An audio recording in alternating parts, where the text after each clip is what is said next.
తనలో చెప్పి ప్రార్థన చేసుకుంది. ఈ పరిశుద్ధ ఆదివారంలో వాక్య జ్ఞానాన్ని ప్రారంభించుకుంటారు. కుటుంబంలో మాకు కూర్చున్న వారు ఆన్లైన్లో ఉన్నటువంటి వారు ప్రచారంగా ప్రార్థన ఇంకే గురించి అని మాట్లాడుతుంది. అటు ఇటు తిరగదు. దయచేసి ప్రశస్తమైన సమయానికి వచ్చాము. ప్రార్థన చేసుకుంటాం. పరిశుద్ధుడా, ప్రేమమైన ఈ పాదాలను వందనాలు స్తోత్రాలు నాయన. ఈ పరిశుద్ధ క్రమంలో ఉదయకాల సమయంలో మేము మా కుటుంబంలో చేరి ప్రార్థన జరుగుతుంటున్నాము. అనేకులు మా విశ్వాసులు, స్నేహితులు, బంధువులు వారి వారి కుటుంబాల్లో చేరి మాతో పాటు ఈ ఫోన్ కాన్ఫరెన్స్ ద్వారా చాలా మంది ఆరాధన పాల్గొంటున్నారు. వారందరినీ కూడా ఈ సమయంలో వాక్యం పొంది ఆయనపరచమని ప్రార్థిస్తున్నాము. ఇంతవరకు పాట ద్వారా స్థితించి మహిమపరిచాము. కొద్ది నిమిషాల పాటు వాక్యాన్ని ధ్యానం చేయబోతున్నాము. ఈ సమయం మాకు దీనిగా చేయండి. మీరు మహిమ పొందమని ప్రార్థిస్తున్నాము. మాకు అవసరమైన వాక్యాన్ని ఉదయకాల సమయంలో అనుగ్రహించుకొని మీ నామానికి ఘనత, మహిమ, ప్రభావం తెచ్చుకొని యేసు నామములో ప్రార్థిస్తున్నాము. ఆమేన్. దేవుడు వాక్యం చూడగలుగుతాం. మత్తయి సువార్త 16వ అధ్యాయం. మత్తయి సువార్త 16వ అధ్యాయం.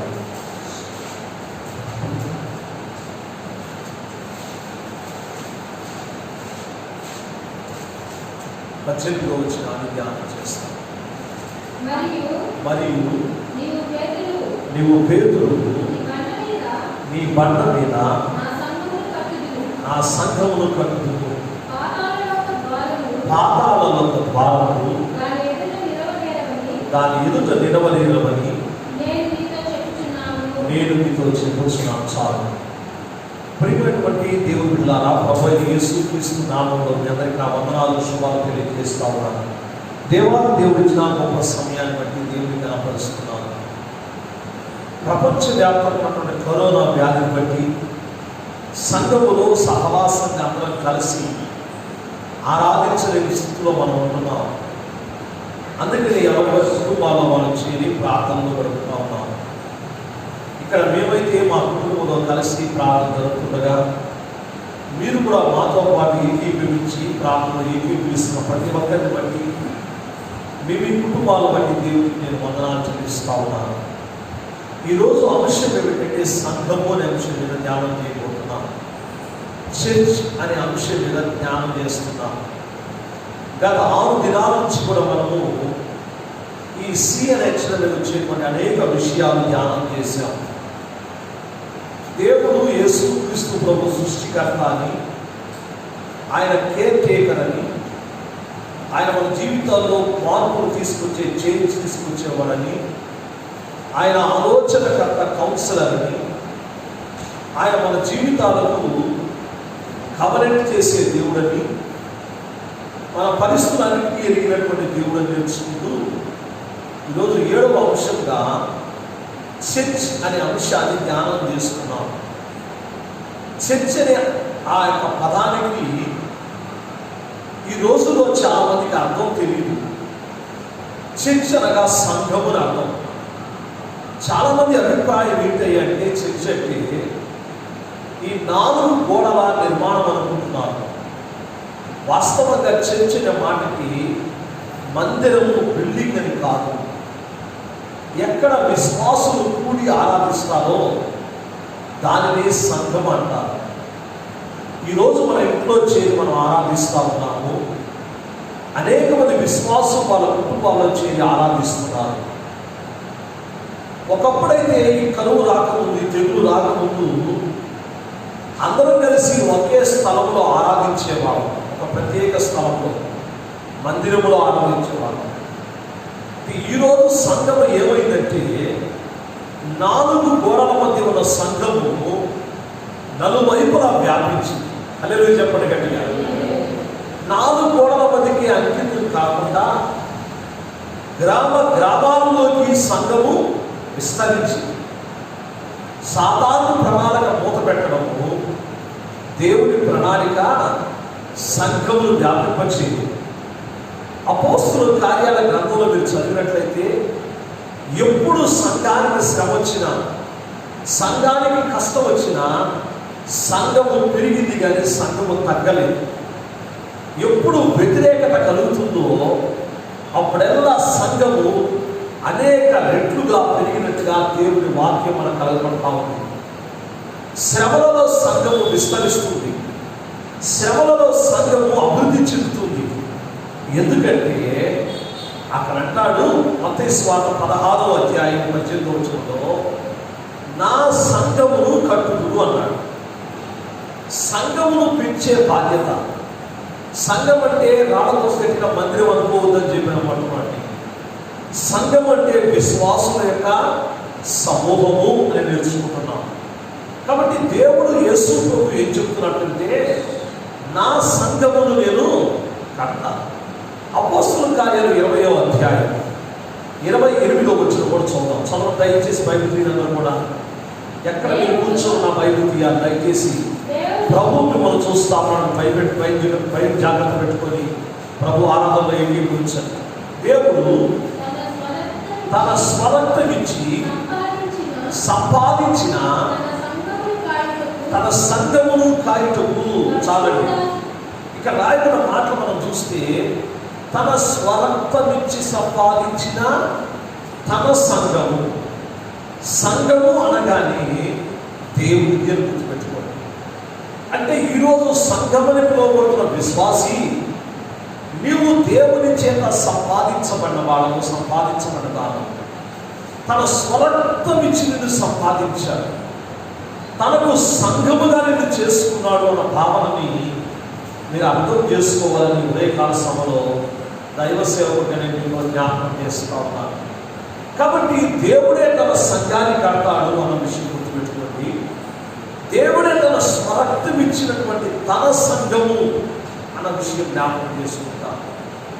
చాలా మంది చెబుతూ ఉంటారు, ఇది మా సంఘము అంటారు. ఏ సంగతి? మా సంఘం. నువ్వేమో రక్తం గార్చావా, నువ్వేమో ప్రాణం పెట్టావా? లేదే అని చెప్తావు. ఇంకా చెప్తా తెలుసా, పాస్టర్ గారి పేరు పెట్టి పాస్టర్ గారు, ఆశా పాస్టర్ గారి సంఘం. ఎక్కడిస్తే ఈ మాటలు? సంఘములకు ప్రాణం పెట్టింది యేసు ప్రభు, రక్తము కాల్చింది యేసు ప్రభు. సంఘము దేవునిది, సంఘము కట్టేది కూడా దేవుడే. నేను నా సంఘమును కట్టుదును అని దేవుడు మాట్లాడుతూ ఉన్నాడు. కాబట్టి సంఘము అనగానే దేవునికి సంబంధించినది అని గుర్తుపెట్టుకోండి. దేవుడు తన స్వరక్తము చేత సంపాదించింది అని గుర్తుపెట్టుకోండి. దేవుడు తన కొరకై ఏర్పాటు చేసుకున్నది సంఘం అని మనం జ్ఞాపకం చేసుకోవాలని ఉదయకాల సమయం జ్ఞాపకాన్ని నేను తీసుకొస్తా ఉన్నాను. సంఘాన్ని బైబిల్ గ్రంథంలో 3 రూపాలతో పోల్చబడింది. చాలా ఉన్నాయి, కానీ వాక్యములకున్న సమయాన్ని బట్టి నేను 3నే ఈరోజు తీసుకున్నాను. 3 రూపాలలో దేంతో పోల్చబడి చెప్పబడిన సంఘము, మొట్టమొదటి శరీరము అని పోల్చబడింది. బాడీ మొట్టమొదటి శరీరముతో పోల్చబడింది. రెండవది సంఘము ఆలయము అని పోల్చబడింది. మూడవది సంఘము వధువు అని పోల్చబడింది. మొట్టమొదటి శరీరము, రెండవది ఆలయము, మూడవది వధువు. ఇంగ్లీష్లో రాసుకునే వాళ్ళు మొట్టమొదటి బాడీ, రెండవది టెంపుల్, మూడవది బ్రైడ్ అని రాసుకోండి. కాబట్టి ఈ 3 రూపాలను ఈరోజు సంఘముగా ఉన్న మనము ధ్యానం చేయడానికి ప్రయత్నం చేద్దాం. మందిరంలో కూర్చోలేదు అన్న బాధ ఉండొచ్చు, కానీ దిగులు పడబాకండి. మందిరంలోనికి వెళ్ళలేకపోతున్నామన్న ఆలోచన నిజంగా నాకు అందరికీ ఉన్నది, కానీ దాని గురించి మీరు దిగులు పడకుండా నిజమైన మందిరం ఏమిటో, నిజమైన సంఘం ఏమిటో, నిజమైన దేవుని ఆరాధన ఏమిటో, ఎందుకు సంఘాన్ని నాతో పోల్చాడో, నీవు నిజంగా సంఘం అయితే ఏ విధమైన మార్పులో కలగాలో దేవుని వాక్యములో నుంచి ఉదయకాల సమయంలో కొన్ని విషయాలు ధ్యానం చేద్దాం. చూడండి, మొట్టమొదటి చూసినప్పుడు దేవుడు సంఘాన్ని దేనితో పోల్చాడంటే శరీరముతో పోల్చాడు. అంటే బాడీ. ఒక మనిషి శరీరం ఏ విధంగా ఉంటుందో ఆ శరీరంలో ఉన్నటువంటి పరిస్థితులు కొన్ని నేను జ్ఞాపకం చేసుకుంటూ వాక్యంలో నుంచి ధ్యానంలో నేను తీసుకుని ఆశపడుతున్నాను. ప్రతి అంశంలో 3 అంశాలు చెప్పబడ్డాయి. ఒక్కొక్క అంశం మీద 5 విషయాలు నేను క్లుప్తంగా ధ్యానం చేస్తాను. మొదటి కొరింథీ పత్రిక 12వ అధ్యాయము 27వ వచనం చూద్దాం. శరీరాన్ని గురించి మొట్టమొదటి విషయాన్ని చూద్దాం. ఈ శరీరము అంతా ఎలా ఉంటుందంటే వన్నెస్, ఏకత్వాన్ని కలిగి ఉంటుంది. మొదటి కొరింథీ 12:27 చూద్దాం. 27 అటువలే మీరు క్రీస్తు యొక్క వేరు వేరు అవయవములై ఉన్నారు. కాబట్టి సంఘమును దేంతో పోల్చాడు? శరీరముతో పోల్చాడు. సంఘము దేవుని శరీరము రాయబడుతుంది. ఈ శరీరంలో మీరేమన్నారట? వేరు వేరు అవయవములై ఉన్నారు అని చెప్తుంది. నా వైపు చూడడంలో కూడా నా చెయ్యి అనుకోండి, దీన్ని ఏమంటావు? నేను చెయ్యి అంట. అంతేనా? ఏమంటానా? ఆశా చెయ్యి అంటానా? అనను. ఎందుకని? దీంట్లో భాగంగా ఉంది కాబట్టి, శరీరంలో భాగంగా ఉంది కాబట్టి. క్రీస్తు సంఘములో నీవు ఒక చేతివి, ఒక కాలువి, ఒక తలవి, ఒక భాగాలుగా నువ్వు ఇమిడి ఉన్నావన్న విషయాన్ని నేను మీతో జ్ఞాపకం చేస్తున్నాను. రెండవది, ఈ శరీరం ఉండే రెండవ లక్షణం ఏంటంటే మొదటి కొరింథీ 12:26 చదువుతాం. మొదటి కొరింథీ 12:26 చదువుతాం. కాగా ఒక అవయవము శ్రమపడినప్పుడు అవయవులన్నీ దానితో కూడా శ్రమపడును. చాలండి. అంటే ఏదైనా ఒక అవయవానికి మరొక అవయవానికి శరీరం ఎలా ఉంటుందంటే కోఆపరేషన్ ఉంటుంది. అంటే కలిసి పని చేయడం, కలిసి ఏకీభావంతో శ్రమను అనుభవించడం, సంతోషాన్ని అనుభవించడం కనబడతా ఉంటుంది. కాబట్టి సంఘమైన మనము దేవుని శరీరముగా పిలువబడుతున్న నీవు మొట్టమొదటి సంఘములో విశ్వాసులుగా ఉన్న మనం ఎలా ఉండాలి? ఏకత్వాన్ని కలిగి ఉండాలి. రెండవది ఎలా ఉండాలి?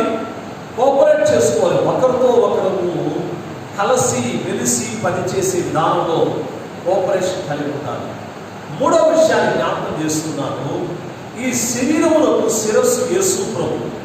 ఎఫెసీయులకు రాసిన పత్రిక 5వ అధ్యాయము 23వ వచనాన్ని చదువుదాం. ఎఫెసీయులకు రాసిన పత్రిక 5వ అధ్యాయము 23వ వచనం.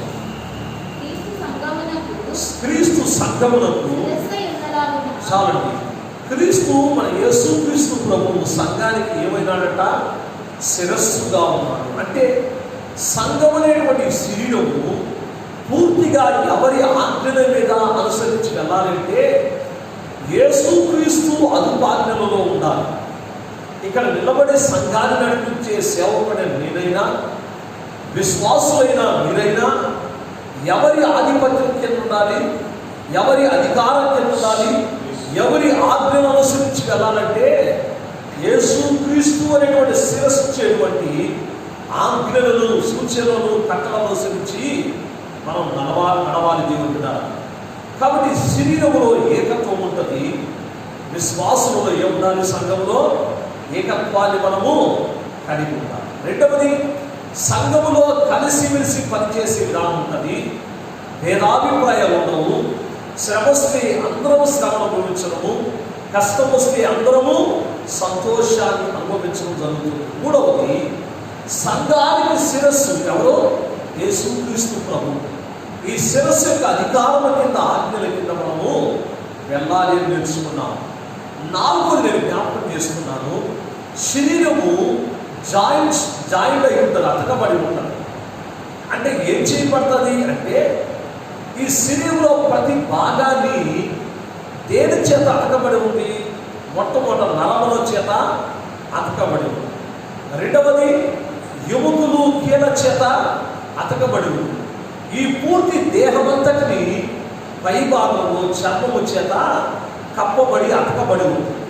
వాస్తవంగా ఎప్పుడైనా ఈ అవయవాలు, అతకబడిన అవయవాలు వేరుగా ఉంటాయా? వేరవుతాయా? వేరైతే ఫిజికల్ హ్యాండిక్యాప్, వికలాంగులు అయిపోతాం. శరీరంలో ఎలా ఏకత్వాన్ని కలిగి అదుపు పెట్టబడి విడవకుండా ఉంటాయో శరీర భాగాలు, సంఘంలో ఉండే విశ్వాసులు కూడా ఏ పరిస్థితుల్లో కూడా అదుపు పెట్టబడిన ప్రజలు, క్రీస్తుతో శరీరంలోకి అంటుకట్టబడిన ప్రజలు సంఘములో నుంచి ఏ నిమిషం కూడా వాళ్ళే కాదు వేరు కాలేదు. దేవుడు వేరైతే వాక్యం ఏం చెప్తుంది? యోహాను 15లో ఏం చెప్తుంది? నాకు వేరే మీరు ఏమీ చేయలేరు, మీరు అగ్నిలో కాల్చబడ్డ కింద మరి దేనికి పనికిరాలంటుంది. మరి నీవు నేను ఈ సంఘము అనే శరీరములోకి వేరుగా ఉండగలమా? అవకాశం ఉందా? దేవుడు అతుకు పెట్టబడినటువంటి ఈ అతుకు, ఈ జాయింట్లో నుంచి సంఘస్థులు ఎప్పుడు కూడా క్రీస్తులో నుంచి వేరు కాకూడదు అన్న సంగతిని జ్ఞాపకం చేస్తున్నాను. సంఘం నుంచి వెళ్ళిపోవడం గురించి నేను మాట్లాడుతున్నా. సంఘము ఎవరికంటే యేసుక్రీస్తు ప్రభు యొక్క శరీరం. కాబట్టి ఆ శరీరములో నుంచి వేరు కాకూడదు, వేరు కాకూడదు. అతుకు పెట్టబడ్డ నీవు ఆ అతుకుతో జీవితకాలం సంబంధాన్ని, సహవాసాన్ని కలిగి ఉండాలనే విషయాన్ని జ్ఞాపకం చేస్తున్నాను. ఐదవది మనం గమనించినప్పుడు ఈ శరీరము ఒక చక్కటి అవగాహన, కోఆర్డినేషన్ ఉంటుంది, అండర్స్టాండింగ్ ఉంటుంది. దేవుడు బిడ్డారా, అవునా కాదా? ఒక భాగానికి మరొక భాగానికి ఏముండదు? వైరం ఉండదు, వ్యత్యాసం ఉండదు, గొడవలు ఉండదు. కానీ సంఘంలో రెండులో వ్యత్యాసాలు ఉన్నాయి, భేదాభిప్రాయాలు ఉన్నాయి, అసూయ కల్మష ఉన్నాయి. నువ్వు గొప్ప నేను గొప్ప అనే అభిప్రాయం ఉంది, నీకు నాకు తేడా ఉంది, కులము, అనేక చదువులు, స్థితిగతులు ఏమున్నాయి? అవగాహన రాహిత్యం. ఈ రోజుల్లో ఒకవేళ సంఘముని పిలువబడిన క్రైస్తవ విశ్వాసి నువ్వు ఎవరితో అన్న భేదాభిప్రాయాన్ని కలిగి ఉన్నావంటే నీకు యేసు ప్రభు సంఘము అనే శరీరములో నువ్వు ఒక భాగము అన్న అవగాహన నీకు లేదు. నువ్వు సరైన విధంగా కోఆర్డినేట్ చేయడం లేదు, సహకరించడం లేదు. అవగాహనతో ఈ సంఘములో నువ్వు లేవు అన్న సంగతిని నేను మీతో జ్ఞాపకం చేస్తా ఉన్నాను. శరీరము అనే సంఘములో, క్రీస్తు శరీరము అనే సంఘములో ఒకవేళ నువ్వు అవయవం అయి ఉంటే, ఒక పాత్ర ఉంటే, నీకు నీ పొజిషన్ ఏంటో, నీ స్థానం ఏంటో, నువ్వు ఇతరులతో ఎలా ఉండాలో, ఎలా కోఆర్డినేట్ చేయాలో, నువ్వు ఎలాంటి అండర్స్టాండింగ్తో ఉండాలో నీకు తప్పక తెలిసి ఉండేది. నువ్వు అవగాహనతో కూడి ఈ సంఘం యొక్క క్షేమాభివృద్ధికి నీ వంతు చర్య నువ్వు చేసి ఉండేవాడు, చేసి ఉండేవాడు. కాబట్టి 5 విషయాలు ఈ శరీరంలో జ్ఞాపకం చేస్తున్నాను. యేసుక్రీస్తు ప్రభు తన సంఘమును ఎందుకు శరీరంతో పోల్చాడంటే ఆ సంఘము ఎలా ఉండాలి? ఏకత్వాన్ని కలిగి ఉండాలా. రెండవది, ఆ సంఘము కలిసి పనిచేసేదిగా ఉండాలా. మూడవది, ఆ సంఘము శిరసైన యేసుక్రీస్తు ఆధీనంలో అధికారంగా ఉండాలా. నాలుగవది, ఈ సంఘము అయినటువంటి ఈ శరీరంలో విశ్వాసమైన నీవు ఒక భాగమని గుర్తుపెట్టి అతుకుతోనే ఉండాలా. ఐదవది, ఈ సంఘముల శరీరంలో నీవు ఒక అవగాహన కలిగి కోఆపరేషన్ కోరుతూ తప్పకుండా పనిచేసే వ్యక్తిగా, దేవుడితో ఉండే వ్యక్తిగా, శరీరంలో భాగంలో విడిపోని వ్యక్తిగా ఉంటామన్న సంగతిని నేను మీతో జ్ఞాపకం చేస్తున్నాను. రెండవ పోలిక, దేవుడు సంఘాన్ని దేనితో పోల్చాడు చూద్దాం. రెండవ పోలిక ఆలయము అని పోల్చబడింది. ఇంగ్లీష్లో టెంపుల్ అని రాసుకుంది. దీని గురించి కూడా 5 విషయాలు నేను మీతో జ్ఞాపకం చేస్తాను. దేవుడు సంఘము అంటే, నేను మళ్ళా చెబుతున్నాను, మందిరం నిర్మాణం కాదు. సంఘం అంటే విశ్వాసుల యొక్క సమూహము అని చెబుతున్నాను. వారి ఇంట్లో కూర్చుంటేది సంఘమే, రోడ్లో కూర్చుంటేది సంఘమే, చెట్టు కింద కూర్చుంటేది సంఘమే, కొండ మీద కూర్చుంటేది సంఘమే. రక్షించబడ్డ విశ్వాసుల యొక్క సమూహము ఎక్కడ కూడి ప్రార్థన చేసినా, దేవుని ఆరాధించినా దాన్ని ఏమనాలి? మనము సంఘం. బిల్డింగ్ని సంఘముల వాటిని గుర్తుపెట్టుకోండి. విశ్వాసుల సమూహాన్ని ఎక్కడ ఉంటాడు యేసు ప్రభు? ఎక్కడ 2 3 నా నామం పేరున చేరి ప్రార్థన చేస్తే వారి మధ్యలో ఉంటానని చెప్పిన దేవుడు మన యేసుక్రీస్తు. కాబట్టి మందిరము కాకుండా సంఘము అనే విషయాన్ని జ్ఞాపకం చేసుకున్నాం. ఈ ఆలయంలో 5 ప్రాముఖ్య విషయాలను మీతో జ్ఞాపకం చేసుకున్నాను. మొదటి కొరింథీ పత్రిక 3వ అధ్యాయం 17వ వచనం చదువుకుందాం. మొదటి కొరింథీ పత్రిక 3వ అధ్యాయం 17వ వచనం.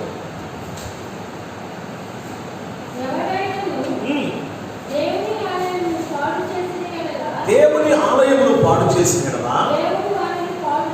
దేవుడు వారిని పాడు చేయను. దేవుని ఆలయము చాలండి. మొట్టమొదటి విషయం ఆలయాల గురించి తెలుసుకోవాల్సిన విషయం ఏంటంటే దేవుని ఆలయము ఏమైనదట? పరిశుద్ధమైనది. కాబట్టి మొట్టమొదటి ఆలయము అని పిలువబడుతున్న నీవు కూడా హోలీ ప్లేస్. మొట్టమొదటి ఏం తెలుసా? ఆలయము అనేది పరిశుద్ధ స్థలం. గుర్తుపెట్టుకోండి.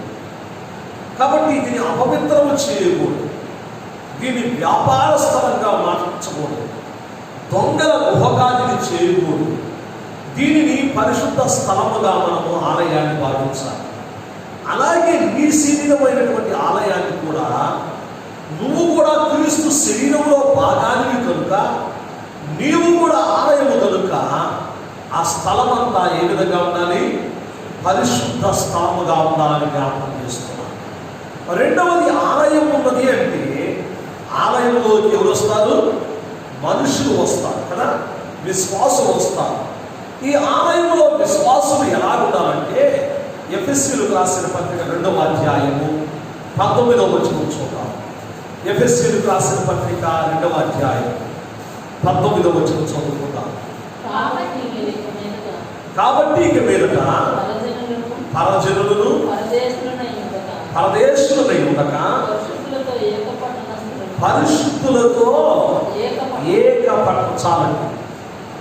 దేవుని మందిరములోకి వచ్చిన మీదట వచ్చేటువంటి విశ్వాసి నువ్వు ఎలా ఉండాలంటే మొట్టమొదట హోలీ ప్లేస్లోకి రావాలంటే నువ్వు హోలీ పీపుల్గా ఉండాలి.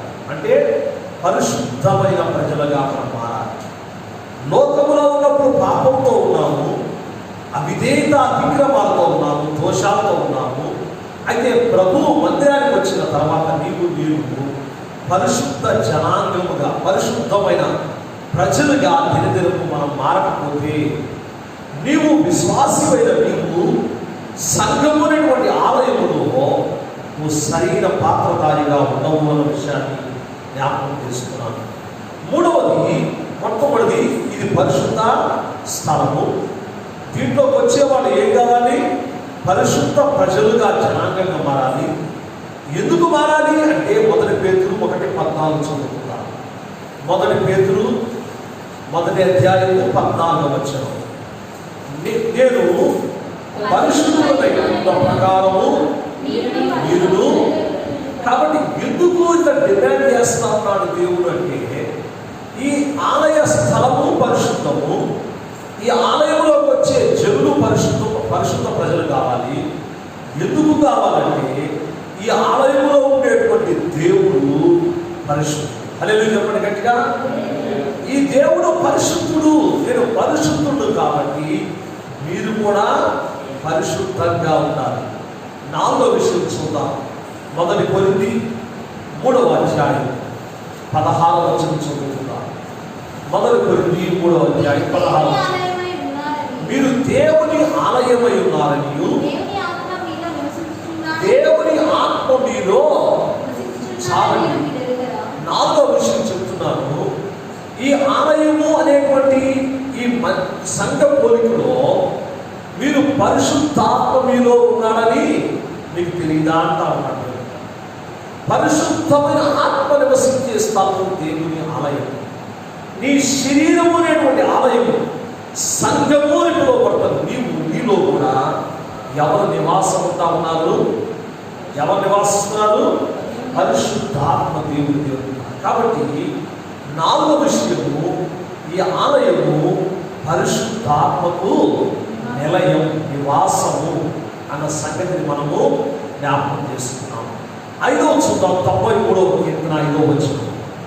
93వ కీర్తన 5వ వచనం 5వ మనం చూద్దాం.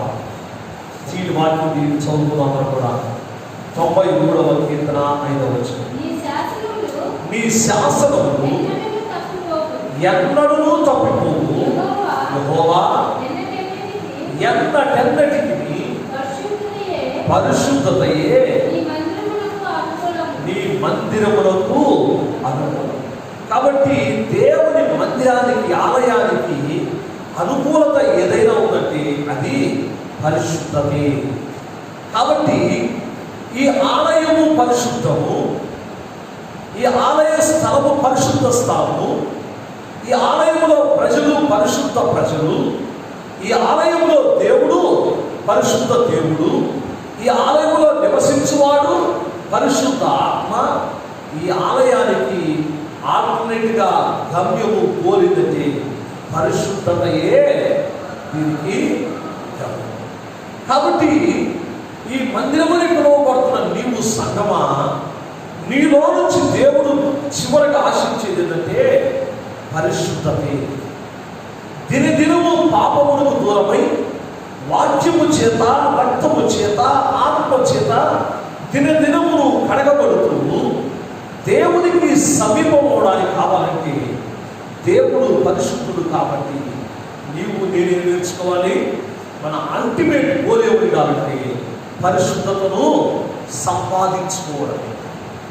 ఈ మందిరముగా పిలువబడుతున్న నీవు, ఆలయంగా పిలువబడుతున్న నీవు, దేవుని సంఘము అని పిలువబడుతున్న నీవు, దేవుని నివాసంగా ఆత్మకు ఆలయంగా మాత్రం నీ దేహాలు దినదినము ఏ దేవుడు ఎదగాలి?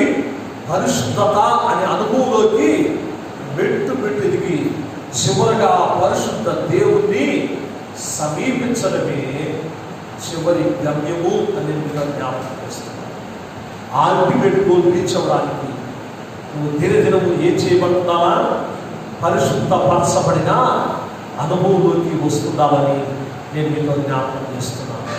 మొట్టమొదటిగా మనం ఏం నేర్చుకున్నాము? శరీరము అనే అనుభవాన్ని నేర్చుకున్నాము. రెండవది ఆలయము అని నేర్చుకున్నాము. మూడవ విషయాన్ని మనం చూడండి. మూడవ విషయం ఏం నేర్చుకున్నాం? వధువు అని నేర్చుకున్నాము.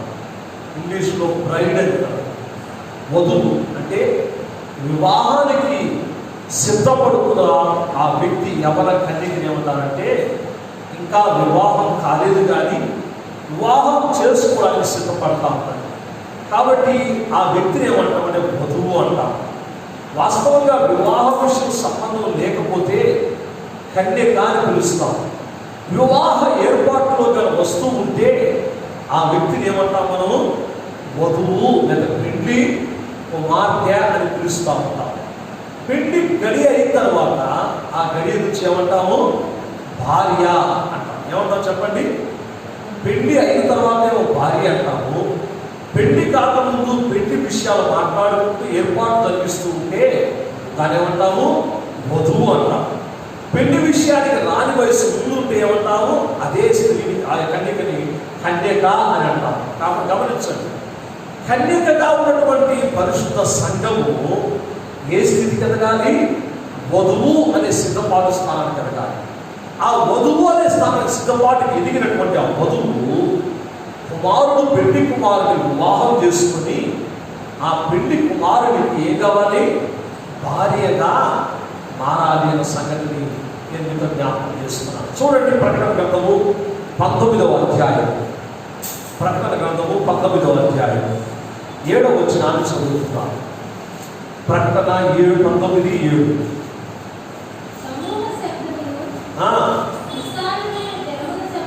విస్తారమైన జలముల శబ్దము, బలమైన ఉరుముల శబ్దమును కోరిన ఒక స్వరము సర్వాధికారియు ప్రభువునకు మన దేవుడు ఏలుచున్నాడు.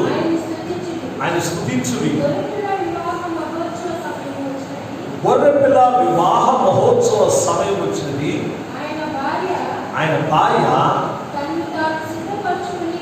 తన్ను తాను సిద్ధపరచుకున్నది. మొట్టమొదటి జ్ఞాపకం చేస్తున్నాను, ఈ వధువు అనే అంశంలో మొట్టమొదట కావాల్సిన అనుభవం తెలుసా? ప్రిపరేషన్ ఉండాలి. ఏమన్నా చెప్పండి? ప్రిపరేషన్ అంటే ఏముండాలి? సిద్ధపాటు కలిగి ఉండాలి. దేవుని రాకడ వస్తుంది. పరిశుద్ధ సంఘమైన కన్యక వధువు ఎత్తబడుతుంది అని పరిశుద్ధ సేవకులు సంఘాల్లో బోధిస్తూ ఉన్నారు. గత సంవత్సరం మనం కూడా జనవరి నెల వరకు అక్టోబర్ మాసం నుండి సిద్ధపాటు, రాకడ కొరకైన సిద్ధపాటు అంశం మీద 15 ప్రసంగాలను మనం ధ్యానం చేశాం. ఎలా మనం సిద్ధపడాలో అన్న సంగతులు అనేకం నేర్చుకున్నాం దేవుని బిడ్డ. కాబట్టి మొట్టమొదటి ఈ వధువు సిద్ధపాటు కలిగి ఉండాలి. ఇక్కడ ఇంగ్లీష్ రాస్తాను, హర్ సెల్ఫ్ రెడీ అన్నాడు. తెలుగులో చూస్తే తనకు తానుగా సిద్ధపడిన రాయి. చూడండి అక్కడ 19:17 తనకు తాను సిద్ధపరచుకుని రాయి. కాబట్టి సంఘము అయినటువంటి వధువుగా సిద్ధపడుతున్న నీవు ఎవరో వచ్చి నేను సిద్ధం చేయరు. దేవుడు బిడ్డ, ఎవరు సిద్ధపడాలని కన్నికగా ఉన్న నీవు, పరిశుద్ధ కన్నికగా చేసిన దేవుడు చేసిన నీవు వధువు స్థానానికి కావలసినటువంటి సిద్ధపాటు నీ అంతటా నీవే సిద్ధపడాలి. అలా చెప్తున్నాను. సంగమా, విశ్వాసి, నువ్వు వధువుగా మారాలి అంటే, ఆ పెళ్లి కుమారుని భార్య స్థానంలో నువ్వు నిలబడాలి అంటే నిన్నెవరో వచ్చి అలంకారం చేయి. గుర్తుపెట్టుకోండి, భూలోకంలో పెళ్లిల విషయంలో ఈ రోజుల్లో పెళ్లి కుమార్తెను సిద్ధపరుస్తారు కదా. పెళ్లి కుమార్తెను ప్రిపేర్ చేస్తారు, డెకరేట్ చేస్తారు, మేకప్ చేస్తారు, డ్రెస్ చేస్తారు, అలంకరణతో అలంకరిస్తారు. ఎవరు చేస్తారు? పెళ్లి కుమార్తె చేసుకోదు. ఎవరు చేసుకుంటారు? పెళ్లి కుమార్తె అవుతున్న వధువును వేరే వాళ్ళు సిద్ధం చేస్తారు. కానీ ప్రకటన ఏం చెప్తుందా? అక్కడ పిలుపులో శబ్దంలో చెప్పబడుతున్న అంశం ఏంటంటే తనకు తానుగా సిద్ధపడిన ఆయన. దేవుడి బిడ్డ, నువ్వు ఆ వధువు స్థానంలో ఉండాలి అంటే ఇప్పుడు మరలా చెబుతున్నాను మీతో, సిద్ధపాటులో నీకు నీవుగా సిద్ధపడాలి. ఎవరికి వారుగా తనకు తానుగా సిద్ధపడడం నేర్చుకోవాలి. అంటే ఆశాపాస్టర్ గారు సిద్ధపడ్డాడు కాబట్టి ఆస్పమ్మ గారు పరలోకానికి పోరు. ఆశాపాస్టర్ గారు సిద్ధపడ్డాడు కాబట్టి కుమారులు పరలోకానికి పోరు. ఇది వ్యక్తిగతమైన సిద్ధపాటు దేవుడు. అందుకంటాడు తనకి తాను అన్నాయి. తనకు తాను అండలైన కావాలి కాబట్టి సిద్ధపాటులో వధువు అనేటువంటి అనుభవంలోకి సంఘమైన నీవు సిద్ధపాటులో నిన్ను ఎవరో వచ్చి సిద్ధం చేయరు. దేవుడు బిడ్డ, నీ అంతట నీవే ఏం కావాలి? సిద్ధపడాలని నేర్చుకునే ఉదయం కాల్సిన రాకడ దగ్గర అవుతుండగా, ప్రభువు రాకడ సూచనలు అనేకమైన జరుగుతుండగా, విపత్కరమైన పరిస్థితులు లోకంలో విస్తరిస్తుండగా, ఇవన్నీ చూసిన నీవు జ్ఞానాత్మ కలిగిన వ్యక్తివై నీకు నీవేం చేయాలి? ప్రిపేర్ అవ్వాలి. ఆ వధువు స్థానంలో నిలబడడానికి కావలసిన ఆ రాకడలో ఎత్తబడే సంఘము, వధువు సంఘములోకి, విశ్వవ్యాప్తమైన సంఘములోకి వెళ్ళడానికి నీకు నువ్వుగా సిద్ధం చేసుకోవాలని జ్ఞాపకం చేస్తున్నాను. రెండవ చూద్దాం. చూడండి, ప్రకటన గ్రంథం 19వ అధ్యాయము 8వ వచనం చదువుకుందాం. ప్రకటన గ్రంథము 19వ అధ్యాయం. ఆమె ధరించుకున్నటకు ప్రకాశములను నిర్మలములైన సన్నపు నార బట్టలను ఆమె గీయబడింది. అవి పరిశుద్ధ నీతి క్రియలు. చాలండి. ఇక్కడ రెండవ విషయం చెప్తున్నాను. ఇవి ఎలా ప్రిపేర్ అయిందో చెప్తున్నాను.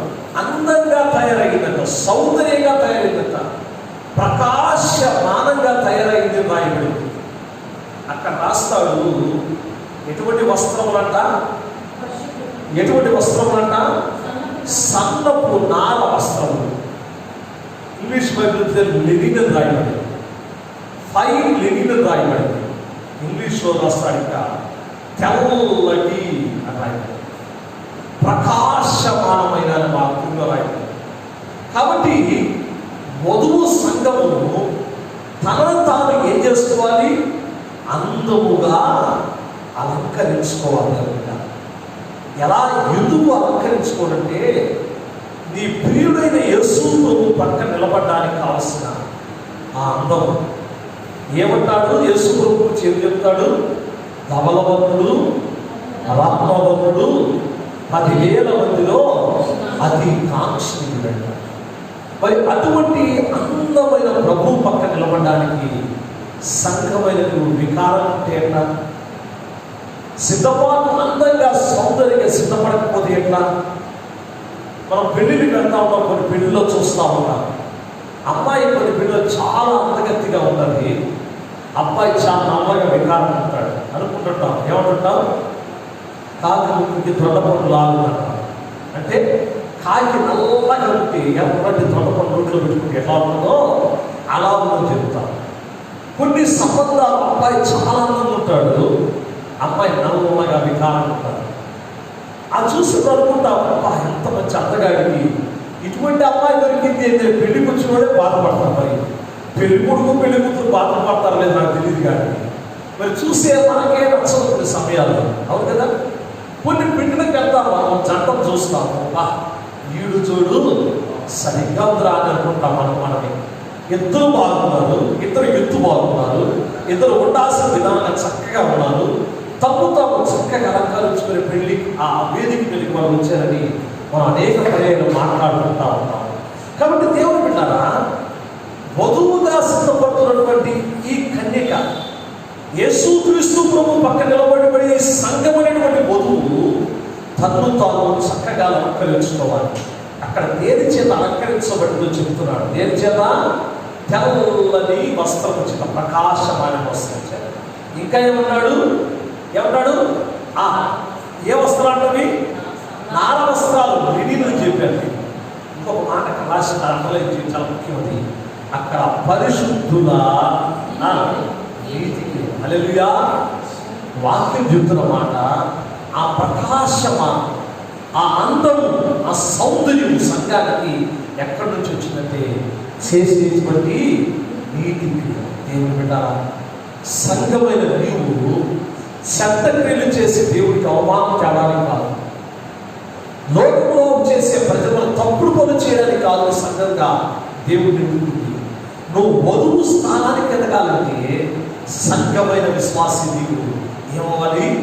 నీతి క్రియలను చేసి ఆ నీతి క్రియల చేత నిరూపణ చేసుకోవాలి, అలంకరణ చేసుకోవాలి. అందుకంటే తిమోతి పత్రికలో ఉంటాడు, జనముల అనుకున్న చేతులైనను, బంగారు నగలు పెట్టుకున్న చేతులైనను, విలువైన వస్త్రము చేతులను అలంకరించుకునక విధేయతను సక్రియలను పునః అలంకారముల చేత మిమ్మల్ని మీరు అలంకరించుకోవడానికి స్త్రీలు చెప్తా ఉన్నాడు. కాబట్టి జడవలుకోదు, నగలు పెట్టుకోదు, 1000 రూపాయల ఖరీదైన చీరలు కట్టుకుని అలంకరించుకోమని దేవుడు చెప్పాల. దేని చేత అలంకరించుకోవాలన్న సంఘము సక్రియలు అనేటువంటి అలంకారము చేత అలంకరించుకోవాలని దేవుడి వాక్యం అంతా జ్ఞాపకం చేసి చూద్దాం. ఒకసారి చదవండి. 1 తిమోతి పత్రిక 2వ అధ్యాయం 9వ వచనం 10వ వచనం చదువుకుందాం. మరియు స్త్రీలను అనుకువయు స్వస్థ బుద్ధి గలవారయుండి తగు మాత్రము వస్త్రముల చేతనే కానీ జడలతోనైనను, బంగారముతోనైనను, ముత్యములతోనైనను, మిగుల వెలగల వస్త్రములతోనైనను అలంకరించు. కాబట్టి స్త్రీ సంఘముగా వధువుగా సిద్ధపడేటువంటి కన్యక ఇలాంటి అలంకారంతో ఉండకూడదని దేవుడు చెబుతున్నాడు. జడలతో కానీ, బంగారముతో కానీ, ముత్యములతో కానీ, మిగుల వెలగల వస్త్రములతోనైనను అలంకరించుకున్న. 10వ వచనం, దైవభక్తికి గలవారని చెప్పుకున్న స్త్రీలకు తగినట్టుగా సక్రియల చేత తమ్ము తాము అలంకరించుకోనమని చూసారా వాక్యం రాస్తున్న మాట. కాబట్టి నువ్వు వధువుగా సిద్ధపడాలంటే, అలంకరించుకోవాలంటే ఏ క్రియల చేత అలంకరించుకోవాలి సంగమా? సక్రియలు అనేటువంటి అలంకారము చేత వధువు తను తాను అలంకారం చేసుకోవాలి. మొట్టమొదటి చూస్తున్నాము, సిద్ధపాటును కలిగి ఉన్నాం, ప్రిపేర్ అవ్వాలి. ఎలా సిద్ధపడాలి? తనకు తానుగా సిద్ధపడాలి. రెండవది తెలుసుకున్నాము, అందముగాను సౌందర్యంగా సిద్ధపడాలి. ఏమిటవి? ప్రకాశమానమైనటువంటి నీతి క్రియలు అనేటువంటి వస్త్రములను ధరించి అలంకారం ఉండాలి. 3వ విషయాన్ని మనం చూద్దాం. చూడండి, వధువు గురించి చెప్తున్నాడు. 1 కొరింథీ 11వ అధ్యాయము 12వ వచనం చదువుతాం. 1 కొరింథీ పత్రిక 11వ అధ్యాయము 12వ వచనం ధ్యానం చేద్దాం. తీసిన వారు చదవండి. 1 కొరింథీ 11వ అధ్యాయము 12వ వచనం. ఏమమ్మా? స్త్రీ పురుషుల నుండి ఎలాగూ కలిగెనో అలాగే పురుషుడు స్త్రీ మూలముగా కలిగెను. ఆయన సమస్తమైనవి ఎవరి మూలంగా కలిగానట? ఉన్నాయని వాక్యంలో సెలవిస్తా ఉన్నాయి. మూడో విషయం, ఈ వధువు సిద్ధపడాలని తెలుసుకున్నాము. ఈ వధువు సౌందర్యంగా అందంగా అలంకరించుకోవాలని తెలుసుకున్నాము. మూడో చెప్తున్నాను, ఎవరి కొరకు అసలు ఈ సిద్ధపాటు? దేని కొరకు అంటే అంటాడు, పురుషుడిలో ఎవరు వచ్చారంట? స్త్రీ కలిగి. స్త్రీలో నుంచి ఎవరు వస్తున్నారంట? పురుషులు వస్తున్నారు. ఈ రెండో దేనికోసం అంట? దేవుని కోసం. హల్లెలూయా. అంటే ఇక్కడ ప్రభువు దగ్గరికి వెళ్ళే సంఘముగా మారుతున్నటువంటి వాళ్ళలో స్త్రీలు పురుషులకు లేదు, భేదం లేదు. అందరూ సమానంగా ఏగా మారుతున్నారు, దేవునికి వధువు సంఘంగా మారుతున్నారు. కాబట్టి ఇక్కడ ఎందుకు సిద్ధపడాలి అంటే వధువుగా దేవుని కొరకు సిద్ధపడాలి. దేని కొరకు చెప్పండి? దేవుని కొరకు మనం సిద్ధపడాలి. కాబట్టి ఈ స్పృహ ఎవరికి కలిగి ఉంటుందో, నేను సిద్ధపడుతున్నది వధువుగా దేనికోసం, ఎవరి కోసం అంటే నా కోసం ప్రాణం పెట్టి రక్తం కాల్చిన నా దేవుని కొరకు అని ఎవరు అవగాహన చేసుకోగలుగుతారో, ఎవరికి ఈ విషయం అర్థమవుతుందో వారు వధువుగా దేవుని కొరకు చక్కగా సిద్ధపడతారు. ఎట్లుంటే పర్వాలేదు, నేను ఎట్టున్నాను ఆయన చేర్చుకుంటాను అనడానికి ఆయన నాయన కాదు, ఆయన అవ్వబోతున్నాడు. కాబట్టి నాయనైతే అందుకుంటాడు, కానీ ఆయన నువ్వు ఎలా ఉండాలి? చక్కగా ఉండాలి. నీ సిద్ధపాటు పర్ఫెక్ట్గా ఉండాలి. నువ్వు అలంకరణ ఆకర్షించే విధంగా, ఆ ప్రియుడు కోరుకున్న విధంగా నువ్వు సిద్ధపాటు కానీ సక్రియల చేత సిద్ధపడాలి. దేవుడు వాటిని జ్ఞాపకం చేస్తుంది. ఎవరి కోసం ఈ వధువు సిద్ధపడబట్టి దేవుడు. చూడండి, ప్రకటన గ్రంథము 21వ అధ్యాయం 9వ వచనం. ఎందుకు సిద్ధపడుతుంది ఈ వధువు అని చూద్దాం. ప్రకటన గ్రంథము 21వ అధ్యాయం 9వ వచనం. అంతటా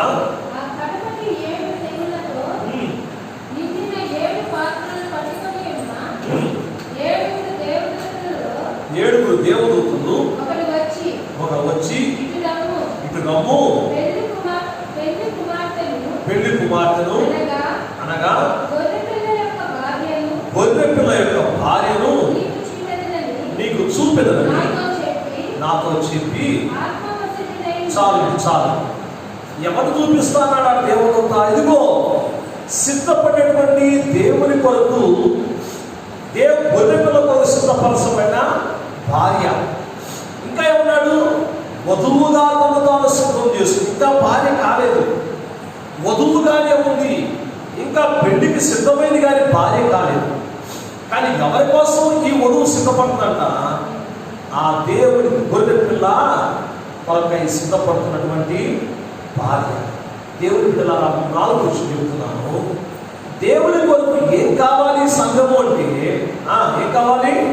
వధువుగా, కన్నికగా ఉన్న సంఘము వధువుగా మారాలి. వధువుగా ఉన్న ఈ సంఘము ఏమవ్వాలి? దేవుడికి భార్య కావాలి.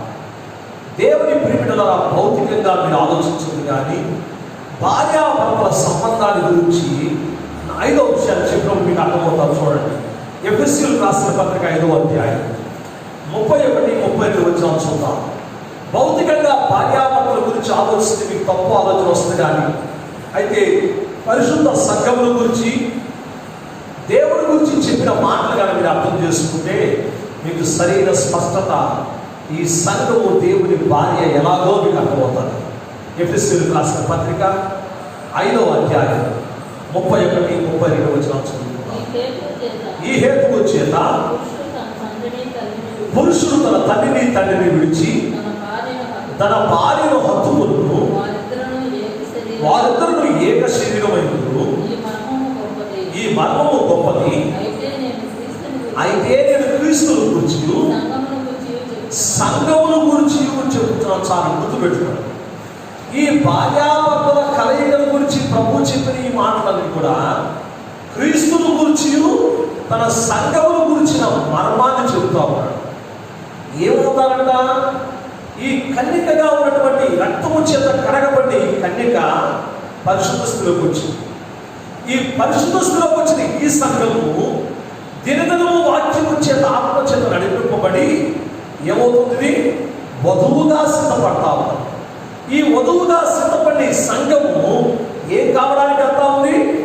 ఆ పెళ్లి, ఆ గొర్రె పిల్లకు భార్య కావడానికి సిద్ధపడతాము. ఇది మరలా చెప్తున్నాను, భౌతికంగా భార్యాభర్తల కలయిక గురించి ఆలోచించద్దు, వాళ్ళ ఏకత్వాన్ని గురించి ఆలోచించద్దు. కానీ ఇది పరిశుద్ధ సంఘమైన సంఘానికి యేసు ప్రభు యొక్క ఐక్యతను తెలియజేస్తాము. ఇంకొక మాట చెప్తాను. ఆదికాండంలో మనం చదివితే ఏదేను తోటలో ప్రతి పూట సాయంత్రం పూట ఎవరు వచ్చేవాడు? దేవుడు ఆదాము హవ్వలను కలిసి సంచరించేవాడు. వాళ్ళ మధ్య ఏమి లేదు, భేదము లేదు, పాపము లేదు, వాళ్ళు కలిసి ఉన్నారు. పాపం చేసినప్పుడు ఏం చేయబడింది? వాళ్ళు వేరు చేయబడ్డారు. ఏం చేయబడ్డారు? ఏదేదో తోటలోకి బయటకు గంటబడి ప్రభువుకు దూరం అయిపోయారు. అయితే ప్రభు వారు భూలోకానికి వచ్చి సంఘాన్ని తనతో రక్తముతో కొని కడిగి సిద్ధపాటు చేసి ఏదేదో తోటలో దూరమైన మానవుడిని పరిశుద్ధ సంఘముగాను, కన్యకగాను, వధువుగాను, తన భార్యగా తిరిగి మరలా ఏం చేయబోతున్నాడు? ఏకము చేయబోతున్నాడు, కలుసుకోబోతున్నాడు, ఒక్కటిగా కాబోతున్నారన్న విషయాన్ని, ఏక శరీరం కాబోతున్నారు. దేవుని ప్రియబిడ్డలారా, లోకంలో భార్యాభర్తల అభిప్రాయాలు వేరు, వాళ్ళ ఆలోచనలు వేరు, వాళ్ళు జీవించే విధానాలు వేరు. ఏకత్వం లేకుండానే సంసారాలు సాగిపోతూ ఉంటాయి. కానీ అలా ఉండబోదు పరిశుద్ధ సంఘం. దేవుని బిడ్డ, అందుకే నేను అప్పుడప్పుడు చెబుతూ ఉంటాను, క్రీస్తే కేంద్రంగాను, స్తుతి ఆరాధనలే ధ్యేయంగాను, వేరొక ఆలోచన లేని రాజ్యము పరలోక రాజ్యం. ఆ రాజ్యంలోకి మనం వెళ్ళేటప్పుడు ఈ కన్యక వధువుగా సిద్ధపడింది. ఈ వధువు ఏం కాబోతుంది? ఆ దేవుని కుమారుడైన గొర్రె పిల్ల క్రీస్తుకు భార్య కాబోతుంది. ఈ భార్య ఏం కాబోతుంది? ఏక శరీరం.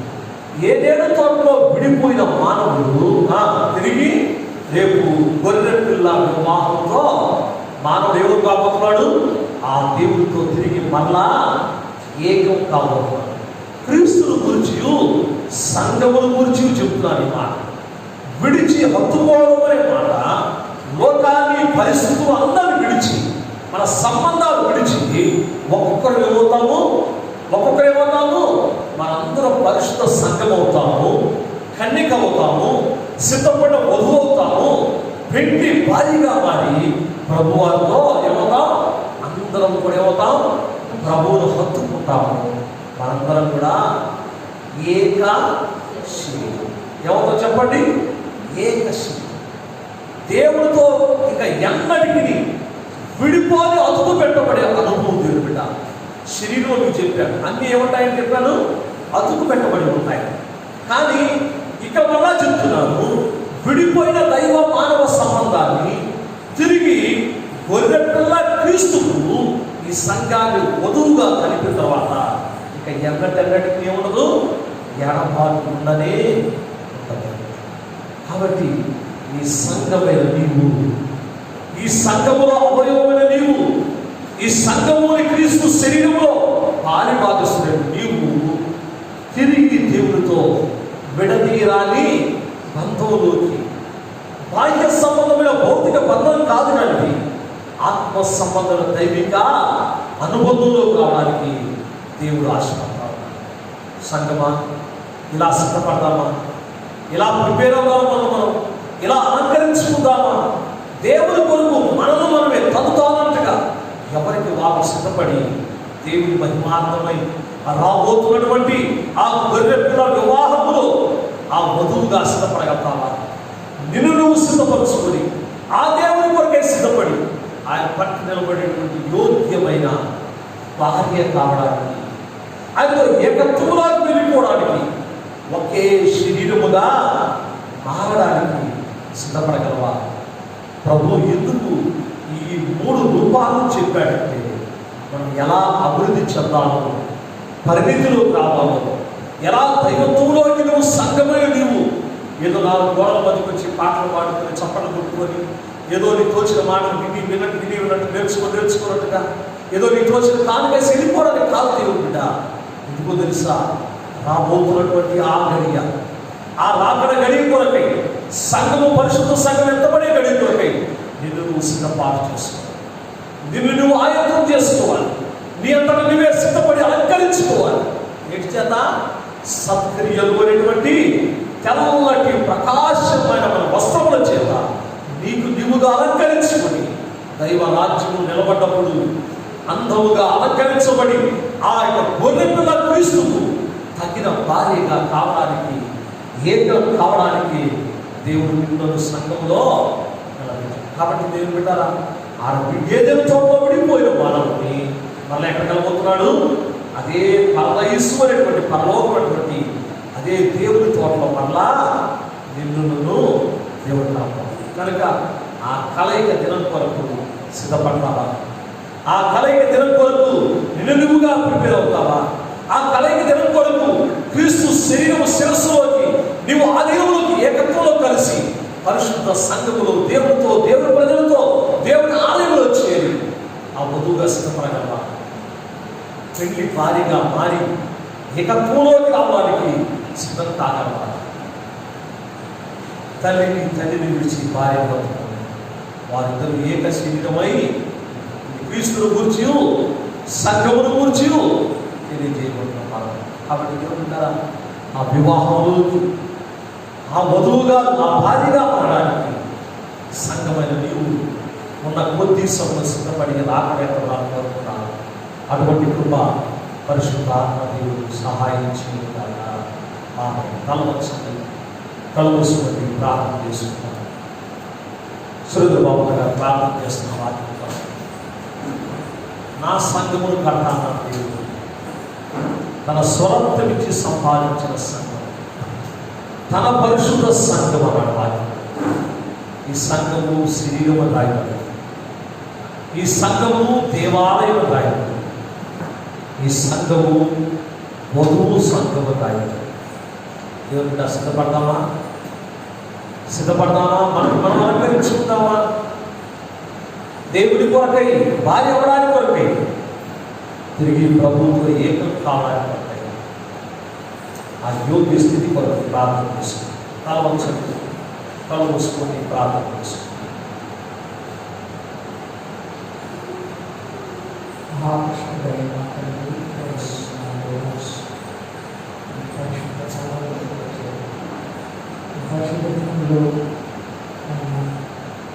స్థితించే వాళ్ళని మాట్లాడి దయచేసి